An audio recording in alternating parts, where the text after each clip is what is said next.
Okay, guys. Well, here we are. The second reaction video to something Nostalgia Critic for the month of November. And, well, this being the first Nostalgia Critic video for the month of November. And, yep, you read the title. You know exactly what it is.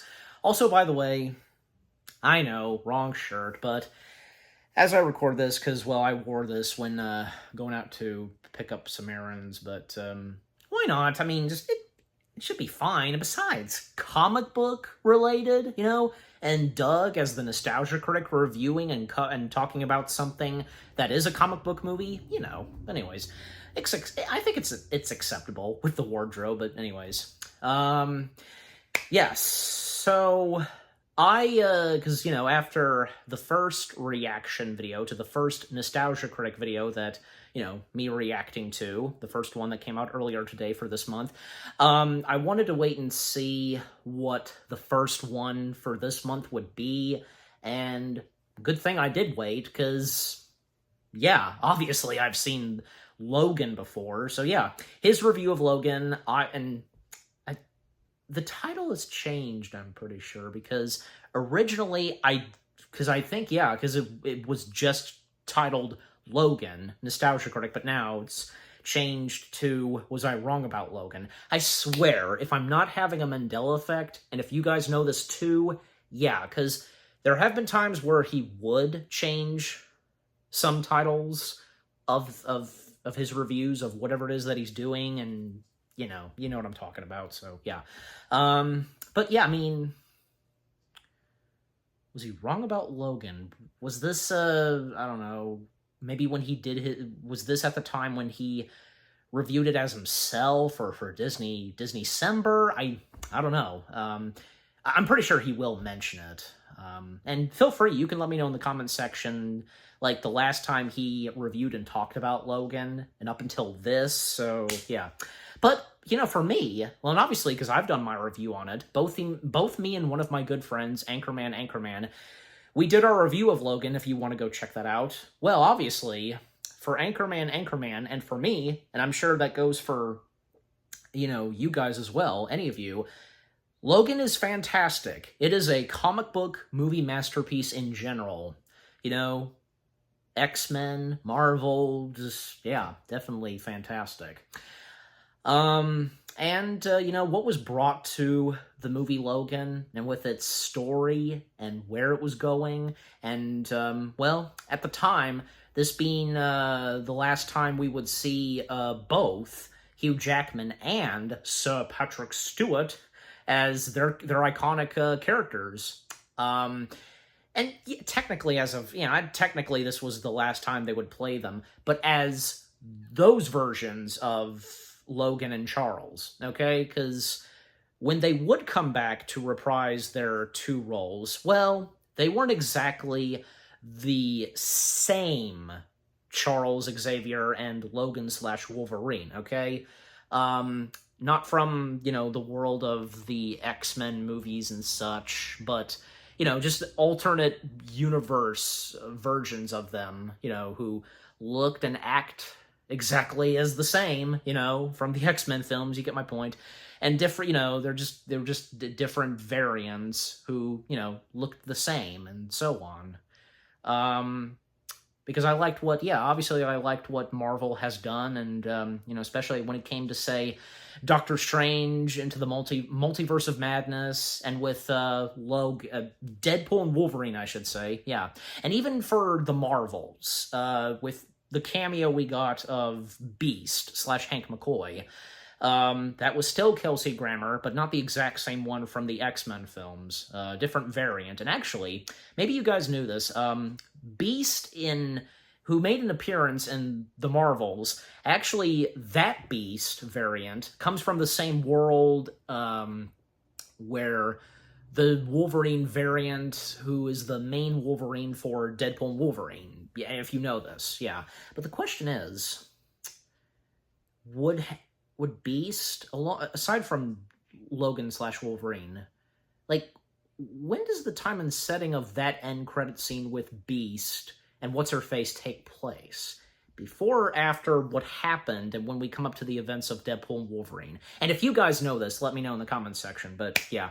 But, and because, you know, I've of course, had seen Deadpool and Wolverine, finally, because, yeah, I think I mentioned it like once or twice.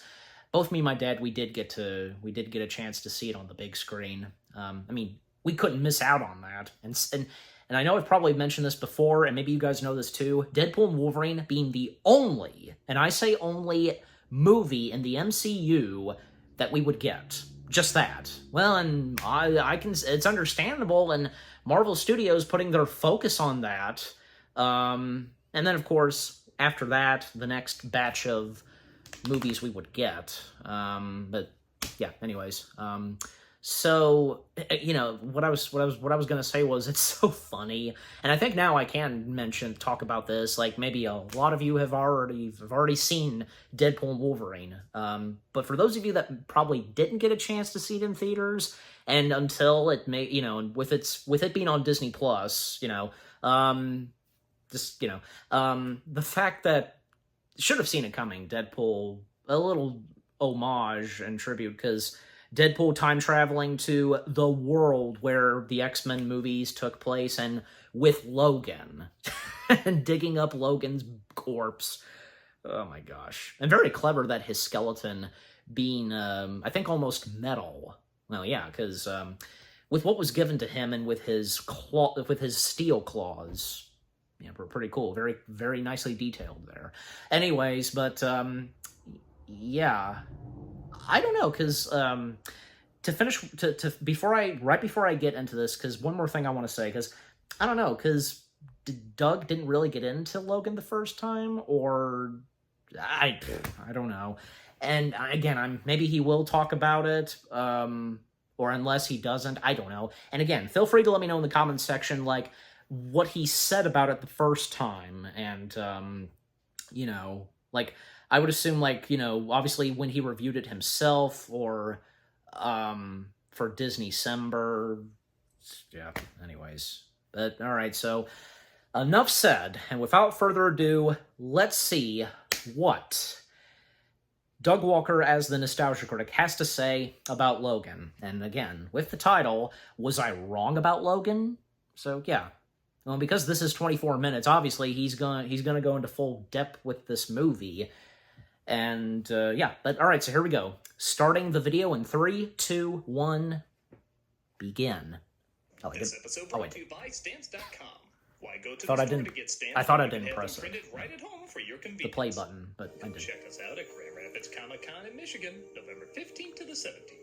And check us out at Days of the Dead in Chicago, November 22nd to the 24th. Hope to see you there. I'd love to go to one of those. And it would be nice if they did further traveling to conventions. Why can't they? Just, I don't know. Is there a reason? I should have expected there being an opening skit. And I thought Doug is barefoot. See, because I can see a glimpse. Well, I mean, it is his house, so. Hi, Heather. Hello? There's always something out there. What? My living room. There's always something out there. Some weird-ass freak, some bizarre scenario that ties into the movie I'm reviewing, and I just can't do it today. Hang on. Let me bring Malcolm in on the call. I'm already here. Dude, Malcolm, how'd you get in on the call? I'm always listening. Dude. Anyway, I can't do it. Not with today's movie. Well, what's so special about today's movie? It's Logan. Oh, man, do you have it easy? Yeah, everybody loves Logan. This will be a walk in the park. It's not that simple. Everything's simple. I don't think that's true. Just talk about how great it is like everybody does. There's more to it than that. I don't want to get people angry. People need to grow up. I mean, what could you say about it that's so crazy? Well, I did think it was good. There, see? You thought it was great. But? Not great. Good. Nah. Malcolm? You made him You unhappy. see what I'm talking about, Heather? Let me guess. Oh no, where is she? Malcolm, I don't suppose you can talk to her. He's gone to. Oh no, are they gonna go? Are they coming to his house? I knew it. I'm a Charles Xavier archetype, and I have some things to say about this movie. Hey, what are you doing? What are you? Oh, I see. Wheels, you dumbass. Pretty. We know that you're in here. Ow! You okay? Let me check. Yeah. Good, nice close. Nice that you prepared You yourself got for me. this. Ow. By now, you've come prepared just to. So what's that wrong about Logan? Well, let's hear it. Like, what specifically? 2017, Hugh Jackman gave his final performance as Wolverine-ish with James Mangold's Logan. It made a As I boatload said at the box earlier, office, like, and I liked it. he technically But did. I don't think I got into it as much as everyone else. I kind of wondered Oh. if people became so obsessed because it did so many things people wanted to see an X-Men movie do, specifically in a Wolverine movie. It was dark, it was gritty, it was the first non-comedy X-Men flick with an R rating. They dropped the F-bomb everywhere, it was bloody as hell. It was an undisputably What about the Deadpool badass movies? X-Men They're movie in the that was X-Men well put universe. together and stuck the landing for a character that, by that point, an entire generation would have grown up with. So, But, I mean, was I get blown it, away 'cause- by it. Well, there are several things that have changed since the last time I saw this in theaters over 7 years ago. One is, despite the tone being so badass, it was jarringly different, and I was holding out hope that some sort of consistent continuity would take shape in the X-Men movies, which I now know will never happen. Second, I didn't know much about the character X-23, but I do now.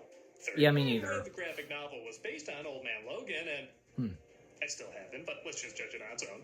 And fourth, maybe this is just a me thing, but I had a hard time following the story because too many people grittily mumble their lines, so I missed a lot of plot details. What's wrong with old Bloody flakes up. They're just not gonna let us know. Cholos and pull that on people. No, drink it. He's almost 100 years old. Chucking their clones. I can understand some of them. Different. Like, What are you saying? like I get As I've mentioned with before, some though, of I can them certainly just misread mumbling a film's bit. intent if I don't have all the info. Like Spider-Man No Way Home isn't going to make a whole lot of sense if you haven't seen the other MCU or Spider-Man movies. Yeah. Like, yeah, you can technically follow it, but it isn't going to be anywhere near as great if you don't have the proper context. Exactly. So I want to go back and give this film another shot and see if I understand more why people not only liked it, but absolutely loved it. So, as long as some of those passionate fans don't try to destroy me, Which way to the back door? This way. The other way.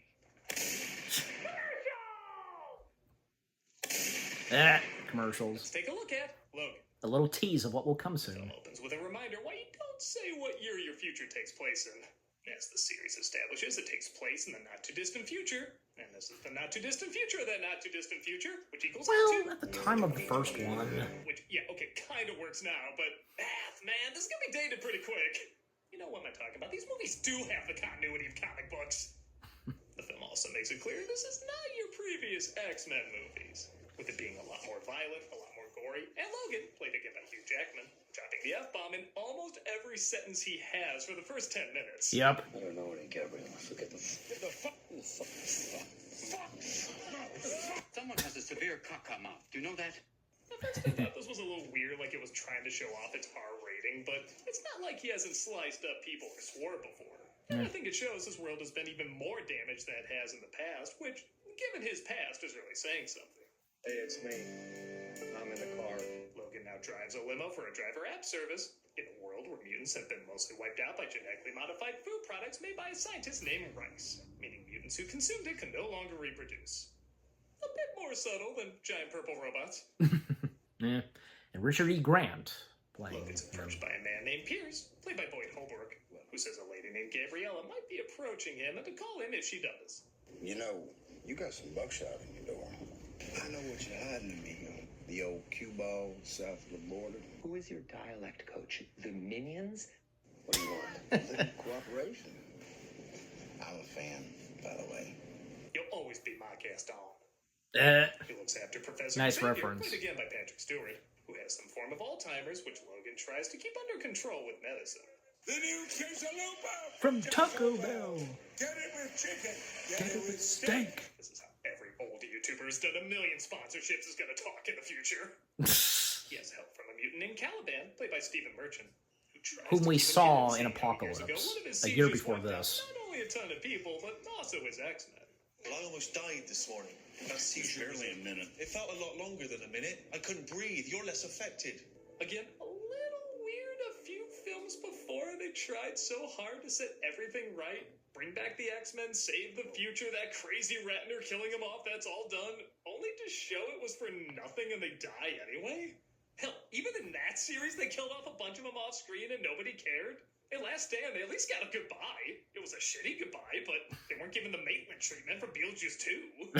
I don't know. It's just so hard to imagine this and this are the same universe.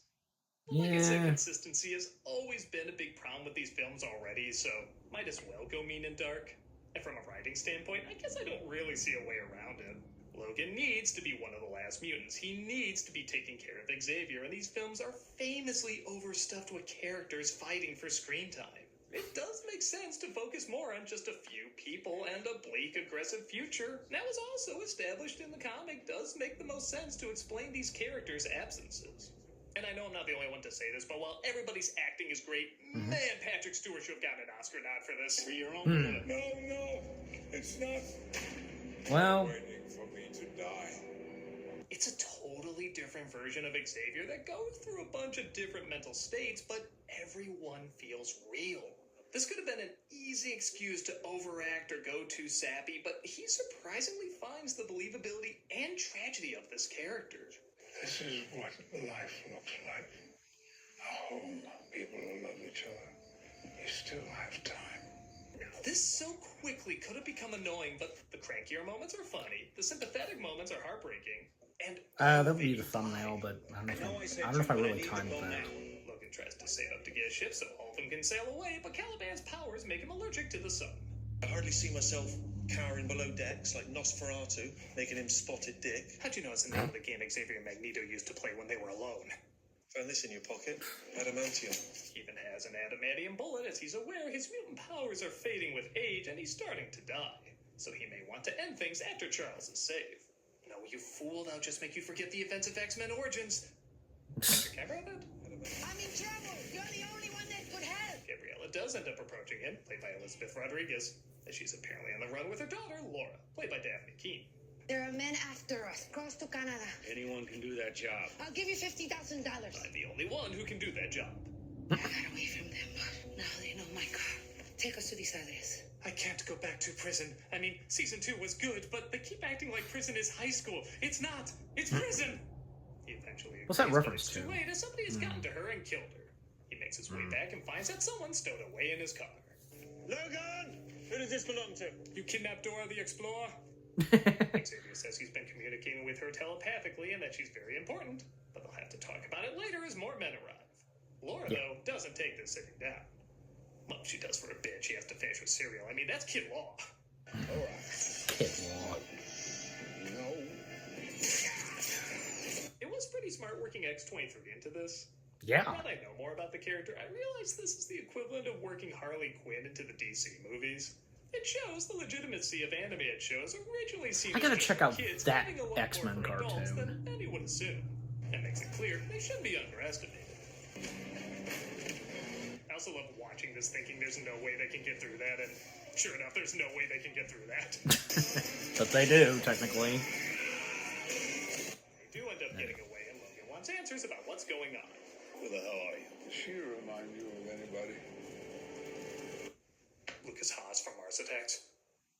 It's revealed she was part of Okay. a group of mutant kids trained to become weapons.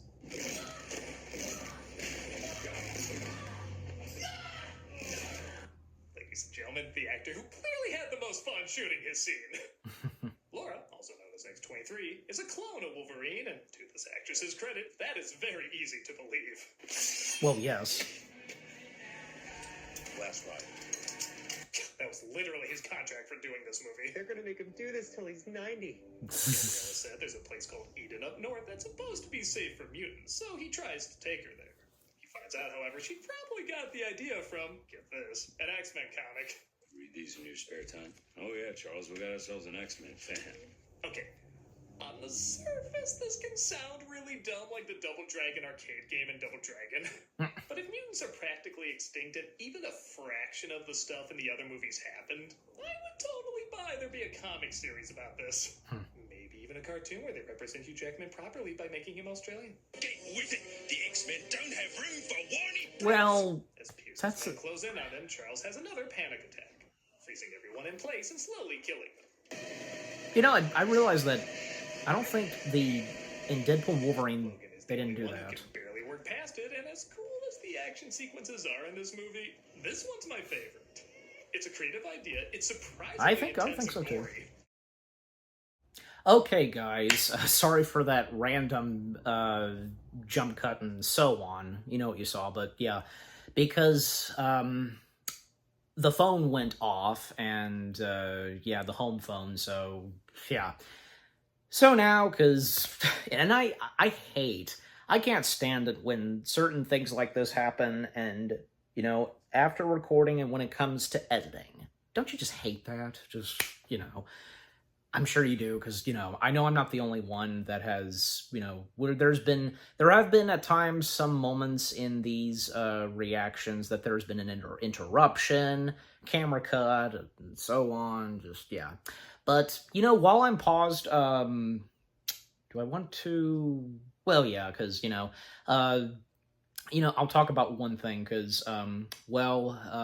just the X-Men cartoon where Laura debuted, you know, because from the early 2000s, I gotta check that out, as I said, because, you know, the early 2000s, some animated shows, like from, say, The Batman, the one with X-Men, Spider-Man, and I think, yeah, also the one with Teenage Mutant Ninja Turtles, you know, the way that those animated shows, variants of those comic books, you know what I'm talking about, had an interesting looking style.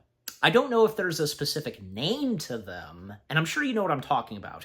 If by any chance you happen to know if there is a name to that specific looking style that was in, you know, in those early 2000s animated shows, from the one with X-Men, the Batman, yeah, the Ninja Turtles, and the one with Spider-Man, please let me know.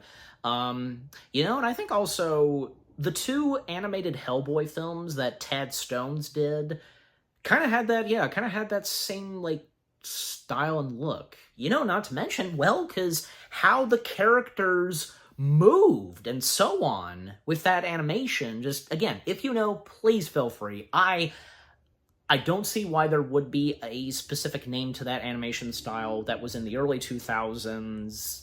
To me, I think it looks pretty cool. So, yeah. All right, so let's get back to it. And there are two other things I wanted to mention. The first one that I just talked about with those early 2000s, that was one of them. But the other two, I'll get to that when we get... I'm pretty sure we are very, very soon, you know, going to cut to the sponsor segment. So, yeah, anyways, back to it. It's a creative idea. It's surprisingly intense and gory. And it so easily could have been done wrong. Imagine if they didn't utilize these filters or this sound. It would look like Raul Duke and his attorney trying to walk. But the acting and very close What was that reference to? makes this one of the cooler moments. Yep. Must have been fun to do a few takes of. Yeah, I'm, like, Escape again. tripping. Some actually kind of interesting information on why Laura has claws on her feet. Pride of lions. Even Daphne King was surprised at that. Yes, lionesses makes perfect sense for a Wolverine.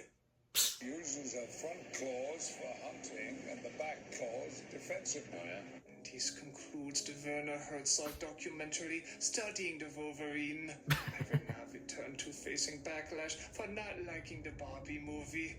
Seriously, get laid. What? Okay. Around this time, What did I there's say? like a 'Cause growing ugly sponsor. sweater party. Yeah, I know it's November, but does Well, yeah, it's November, and besides, you know, after Halloween and October 31st, the next day, November, boom, Christmas stuff emerges. Full-blown Christmassy stuff in stores and such. Anyways, let me see. just go to stamps.com/nostalgia. Wait a minute. Okay, there we go.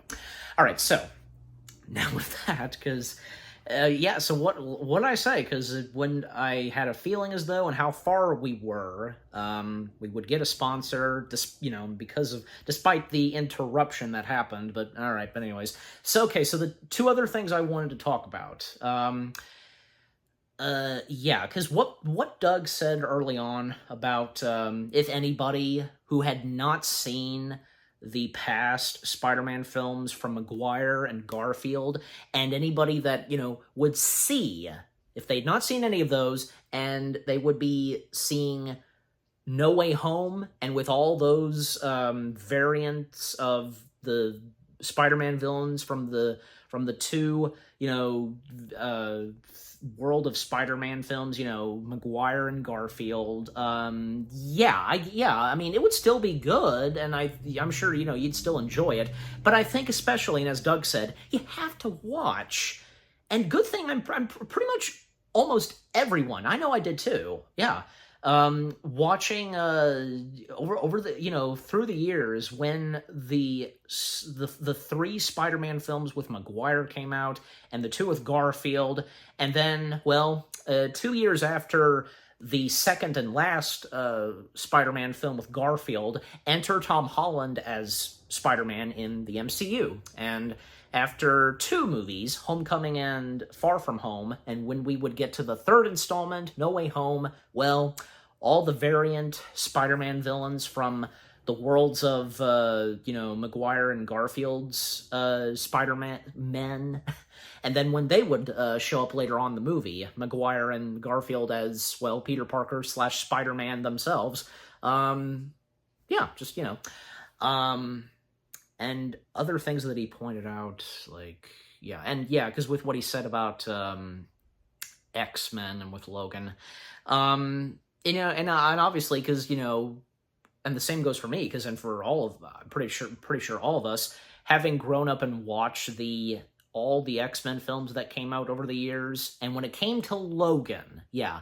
However, Hugh Jackman stated this on the Graham Norton show when he and Sir Patrick Stewart were on there, and they were talking about Logan, and on that same show, a little later on, Ian McKellen, or should I say Sir Ian McKellen, came out as well, despite the fact that Ian McKellen was not in Logan, which, as much as I love Logan, I wish that Ian McKellen would have come back as Magneto, because I think he would have fitted very well in that, and helping out his best friend, and almost like, because they technically consider each other like brothers, Eric helping out Charles. And I'm sure as though, because, sadly, Eric would have met his demise. Like, I could imagine that Eric would be doing something heroic, and to save Logan, Laura, and Charles, probably at that hideout, and when they had to escape, probably so.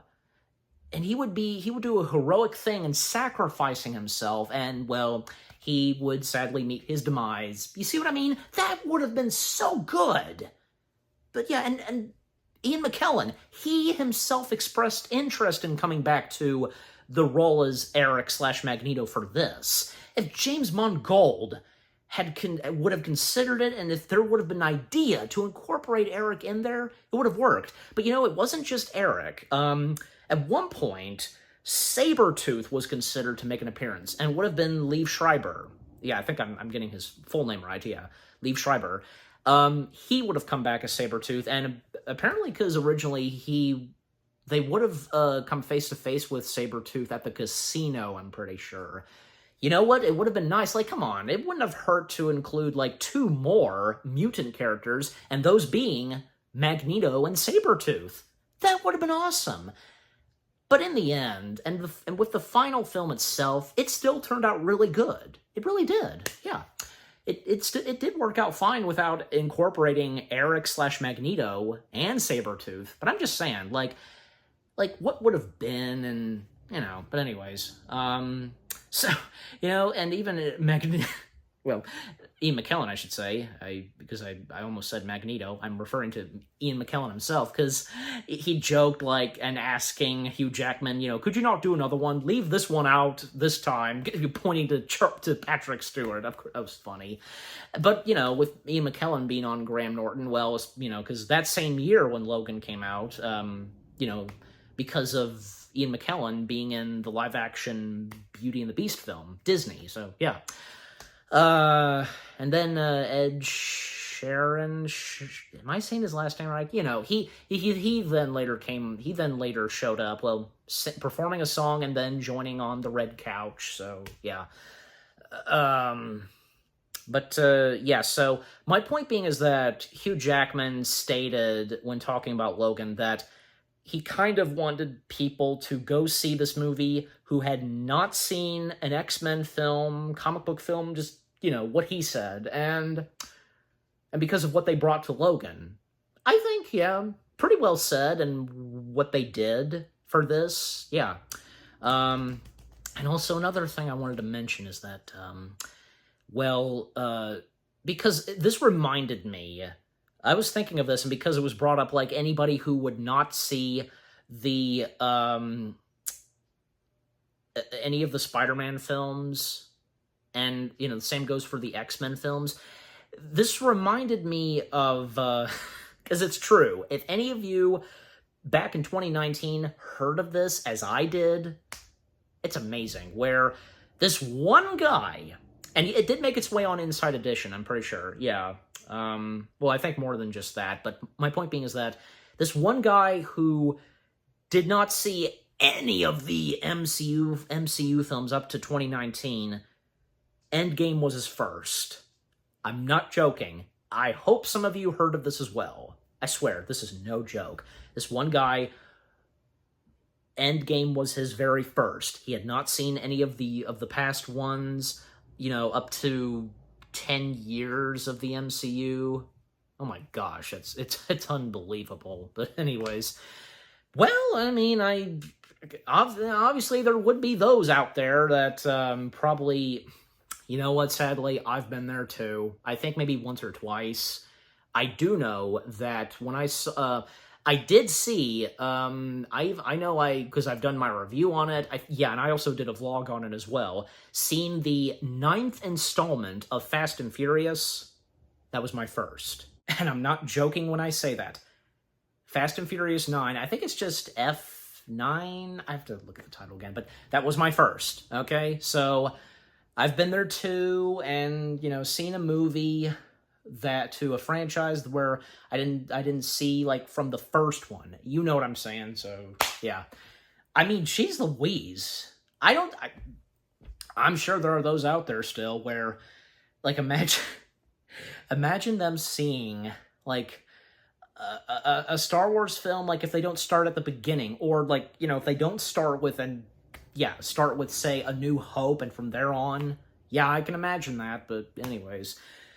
But, yeah, just overall, because, from the one guy who, up to the point where Endgame came out, he did not see any of the past ones until seeing Endgame, and, because anybody who would not have seen the past Spider-Man and X-Men films, and, like, say, Logan and No Way Home being one of their first, yeah, so, anyways. Alright, so, with that out of the way, alright, and you did notice another jump cut, yeah, but anyways, alright, so, here we go. Let's finish this. Okay, we're up to 15 minutes, and because I skipped the sponsorship segment. Yeah, those sponsorship skits that he does. Because like I know that the Renegades they don't skip them, but I don't know. For me, I just do. But it's just who I am. I'm sure you guys would do the same. I don't know. Like no hard feelings on Doug and doing actual skits with the sponsorships. Very good. I mean, he does a very good job on it. But just for me. All right, so here we go. Again, we're right now up to 15 minutes and 27 seconds, and now we have 9 minutes and 24 seconds left. So now let's finish this doggy. So. If you want access to a holes behind behind-the-scene videos, and other perks. Check out and see if you want to become a member. A truck carrying horses crashes, and our heroes help them out, resulting in them offering a place to stay for the night. Where you all headed? Oregon. South Oregon. Been trying to get Will here to take a vacation for years. And live off what? The Lord will provide. Terminator-style clones to kill us all. You really should have done those vacays, buddy. I'm still waiting for the Lord to provide me with a new thresher. All the same, I'd love to travel someday. They do a good job making this family feel very likable, but also very believable. In fact, it's funny listening to this conversation sound so real when you know they're talking about Fisher net ray beams and moving stadiums. You're speaking to a man who ran a school for a lot of years, right, Charles? Special needs school. Yes, we know. We had TV and phones for years. Your school and all the threats made to the world made news several times. How has nobody recognized them? We have a perfectly Well- fine room upstairs. It's very, very nice of you, but we should go. We can leave early in the morning, break of dawn. Why do I get the feeling the entire message of this movie is don't wait, just move? Logan helps him turn the water pump back on as it's turned off by people who have some sort of B- plot nobody cares about. But Dr. Rice is brought onto the team, and he brings his life-size clone of Wolverine, this time named X-24. And just as Charles remembers, oops, he Thanos his students. This is not the first time I've heard kept on running away from. If I knew this was coming, I would run too. X-24 kills Charles and carries Laura like a suitcase. But Logan is there to save her despite the family getting killed off. Yeah. Meet him halfway. It doesn't come to us. You can't nurture rage. You simply design it from scratch. Okay, so for a while, I really hated this stupid Wolverine clone. Really? There's so many Wolverine enemies you could have brought in. Hell, bring back or clone one of the actors who played Sabretooth. As I just mentioned. But instead, we get this dull, dumb, boringly psychotic animal version of it. And kind of out of nowhere, like, yeah, we see a little footage earlier, but you blink and you miss it. It's not good build-up. Like, it's a cool effect, but... It is. You just need to justify why there's two Wolverines in Marvel vs. Capcom. It feels underwhelming. But then I got to a certain point that kind of changed my mind. I'll get to that in a minute. Okay. Now, Logan escapes with Laura thanks to Caliban blowing himself up. Beware the light. Right? I never lose weight on those things. Ah! Nice payback, you know. But sadly sacrificed himself. But that was emotional when he said it wasn't me. On the plus side, the cost of that boat I was saving up for to put on that water will be a lot cheaper. He passes out and Laura gets him to a doctor to help fix him up as his healing powers are getting worse. Oh, also, she talks now.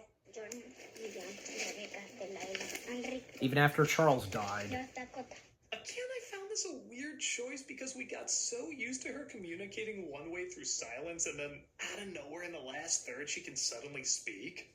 It's not that big a deal, but why not let her speak before so we could understand more about her? I didn't see the point of it. Well, But here's where it weirdly connects back to X-24, and I don't know if this was intentional or not. I think Logan sees in both these clones what he could be.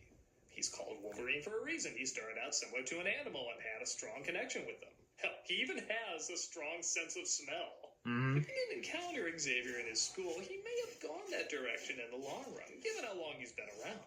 With Laura now speaking, it could show she's becoming less animalistic and more human the more she makes a connection with him. So funny enough, both these factors I originally didn't like end up complementing each other and give Logan a reason to still help her despite him wanting to leave her behind. He's not only fighting the beast he could have become, he's helping the hopeful do-gooder he still could be. yep. He agrees to take her to eat him, but he passes out when he arrives. It looks like they're Again. friends from the Even lab after really going to the well, hospital. And they make themselves a temporary sanctuary. They even have a decent barber department. Yeah, That is not funny. he needed a That's the bit of closest a... we're getting to a yellow cow moment in this movie.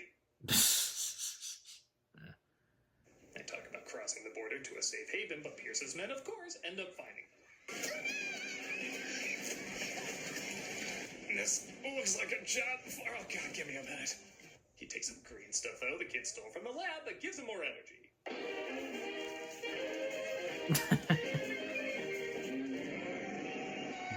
Wow. With X-24, though, they all have Good big ones. Oh, yeah, it's... He deserved that. Slow... where you kind of go, yeah, why couldn't these kids protect themselves again? Well, they were Stabs quick the and hell out of fast. Logan, though. Now I'm gonna gonna stop you from making Australia twice. But Laura uses the adamantium bullet to But kill that him. was... My back.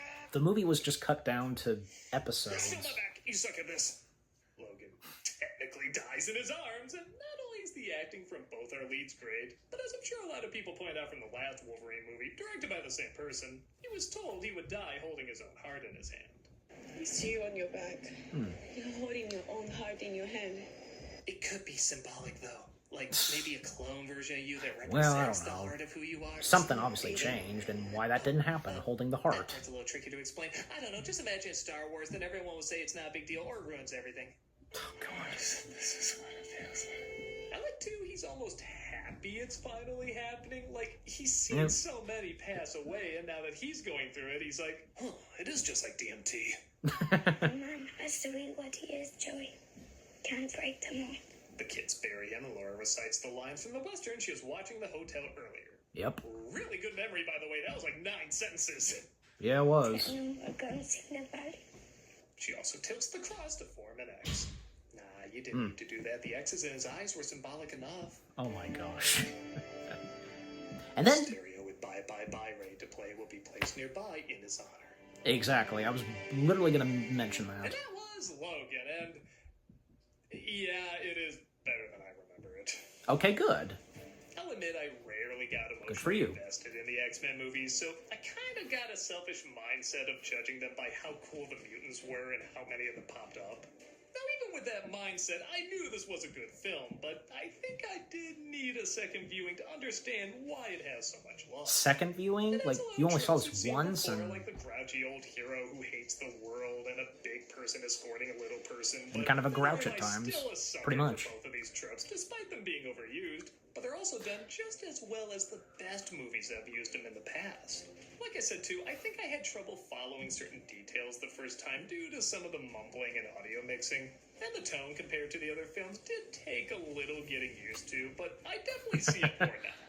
Because Oh, I the hope movies that are could be the so thumbnail. uneven, you're I'll not have to- gonna get I'll something know that's when I'm absolutely editing perfect, this. but this one And you is know pretty damn already. close. The acting is great, the atmosphere is strong, the action is cool. It is the first time we saw a serious X-Men movie go hard R. And it's a legit good farewell to a big screen version of a character many of us connected strongly to. Despite me missing the first time what made it so great, I can see more now why it's worth all the attention. Yes. I agree, Doug. In fact, I better call my coworkers and let them know my new thoughts on the movie. Oh boy. Heather? Yeah? Malcolm? Always listening. I get now why Logan Robin's is on. so great. I mean, I'm not gonna pretend it's like one of my favorite films or anything, but I do understand now. Well, that's good to know. So you can lay How'd she off do on her me. hair? Because Oh, we weren't blowing you up over that. No? Dude, that'd be silly. We're blowing you up because your review of Joker 2 came out at the same time.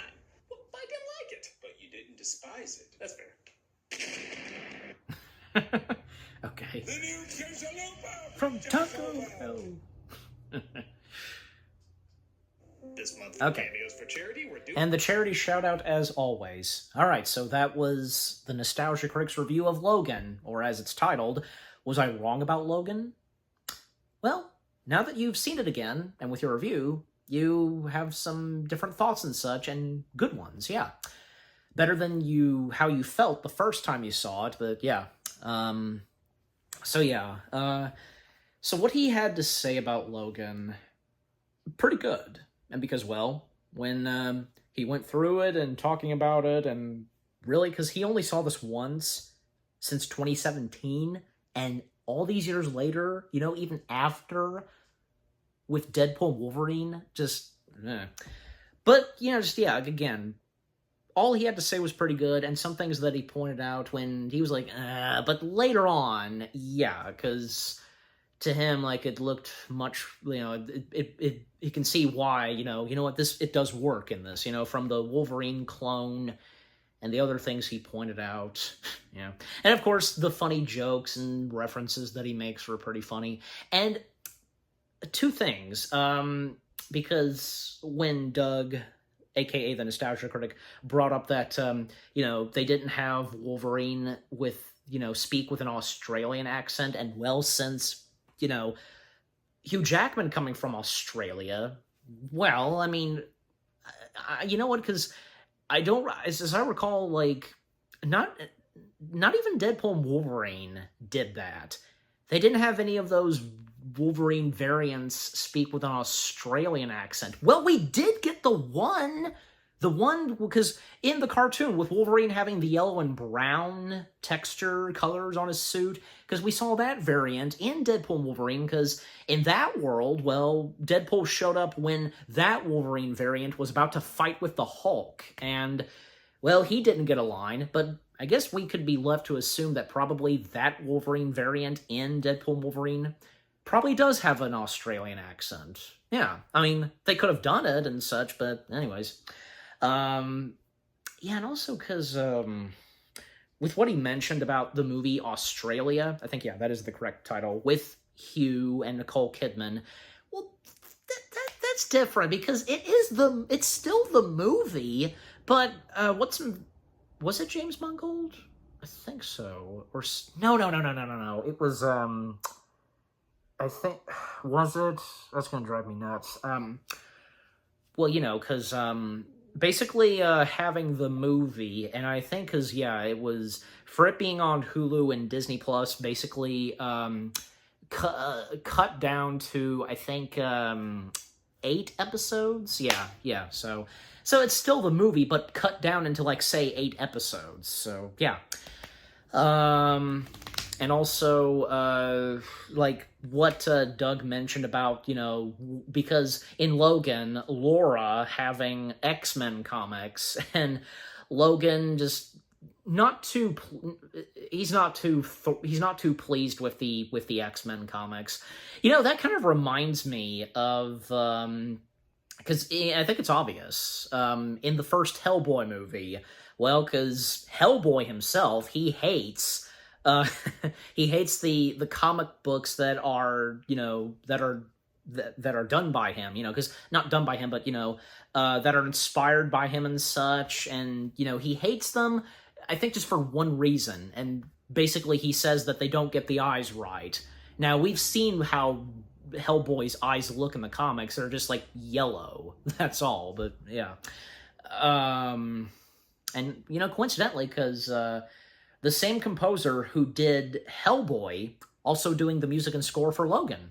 Yeah, in fact, pretty sure, because, yeah, he did a couple of other music and scores for other comic book movies, aside from the first Hellboy and Logan, so, yeah.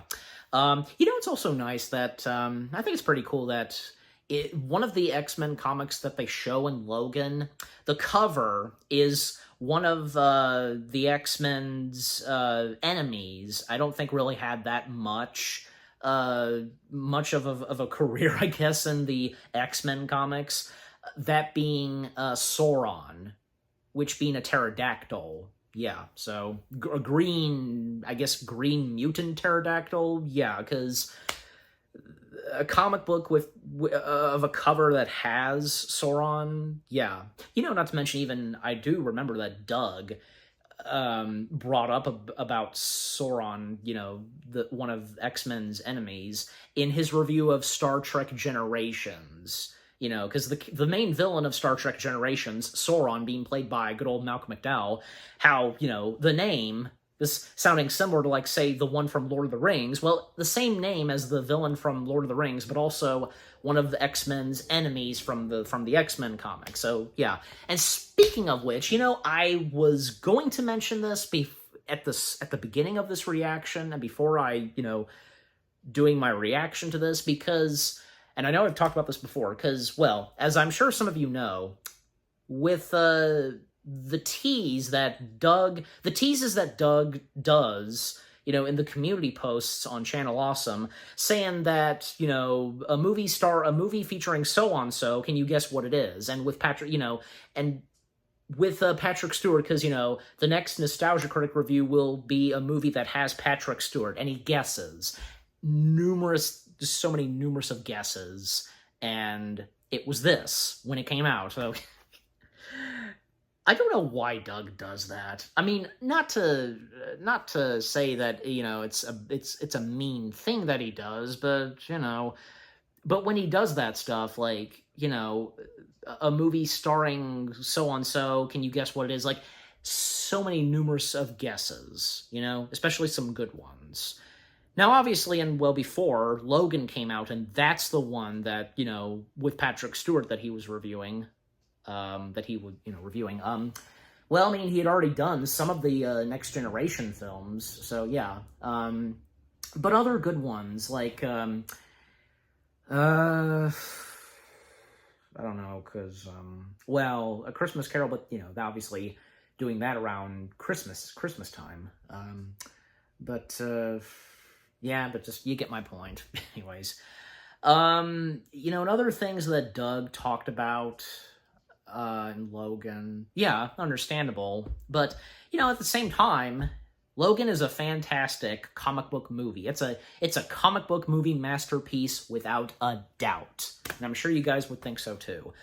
And definitely this was the best send-off and closing chapter of those X-Men films. Despite, you know, after this, we would get two more, which being Dark Phoenix and New Mutants. And boy, sadly, New Mutants was supposed to be a new thing where we would get, I guess, like, two more movies, which sadly didn't come to be. Well, because bad timing, because, well, when 20th Century Fox / Studios became a part of the Disney family, and when changes were coming to the studio, and some of 20th Century Fox's big franchises kind of being on halt and some coming to an end, like, well, X-Men, for example, obviously. But, you know, and also, one more thing to mention. That same year when Logan came out, it was kind of a big year for 20th Century Fox. 3 of their biggest franchises, from X-Men, Alien, and Planet of the Apes. At that time, like, the last 3 films from those 3 franchises of Fox's, well, they would technically be, at that time, again, at the time, be the last ones we would see. There was this, Logan, there was War for the Planet of the Apes, which, you know, technically that was the final chapter in that Planet of the Apes trilogy with Caesar. And Alien, with Alien Covenant. Now, that one, well, because after Alien Covenant, Ridley Scott was considering there being another film, and when coming up with an idea for the next installment, you know, in that same, like, territory with Alien Covenant, which that didn't come to be, especially because, well, around that time, Fox being about to become a part of the Disney family. So, major changes coming to both of those franchises, Apes and Alien, and with the closure of the X-Men movie series.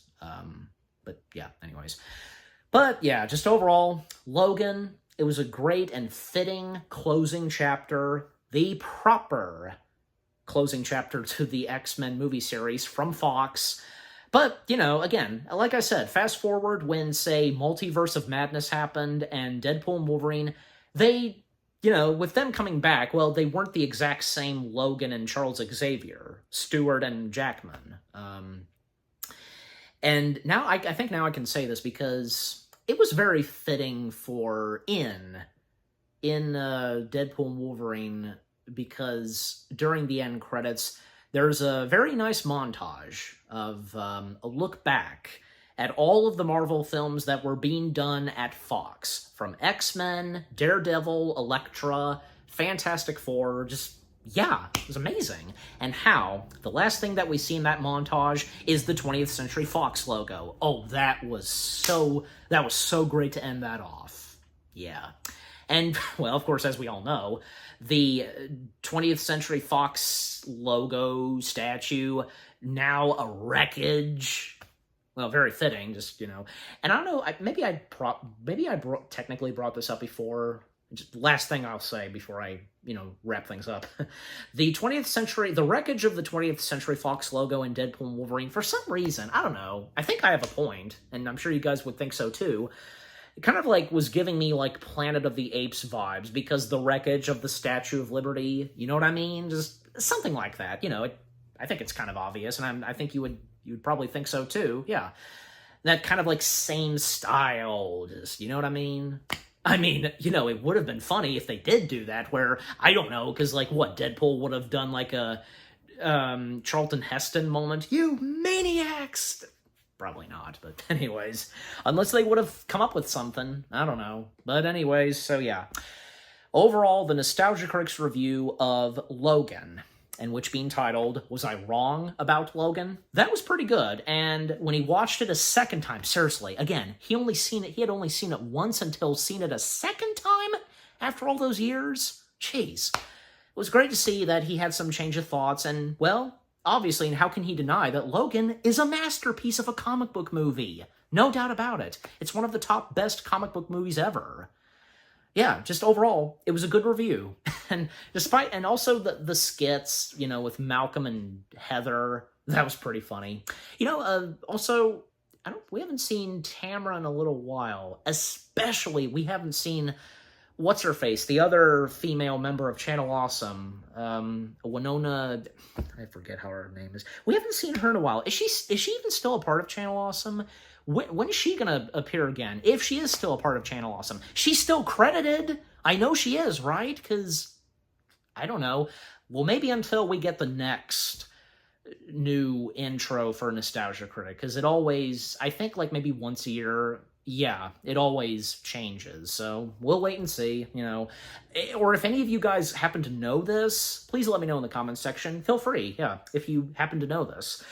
Anyway, so yeah, again, the Nostalgia Critics review of Logan, Was I Wrong About Logan, as it's titled? That was good. And what about you guys? What did you think of the Nostalgia Critics review of Logan itself?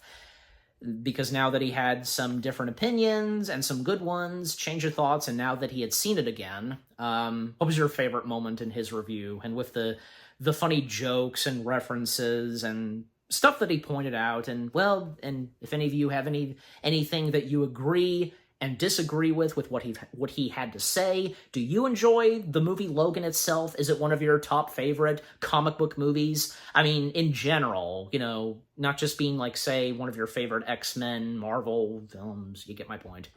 Yeah, just, again, overall, what do you think of the Nostalgia Critic video itself, and with what I've had to say, my reaction, and yeah, what did you think of my reaction? Leave comments and give this reaction video a like, as always. And so, with all that being said, thank you very much for watching. I hope you guys enjoyed my reaction to the Nostalgia Critics review of Logan, or as it's titled, Was I Wrong About Logan? More reaction videos are coming your way. They're going to be awesome. Keep looking forward, and I'll see you guys in the next video / reaction. Take care, and peace out. X-Men Unite!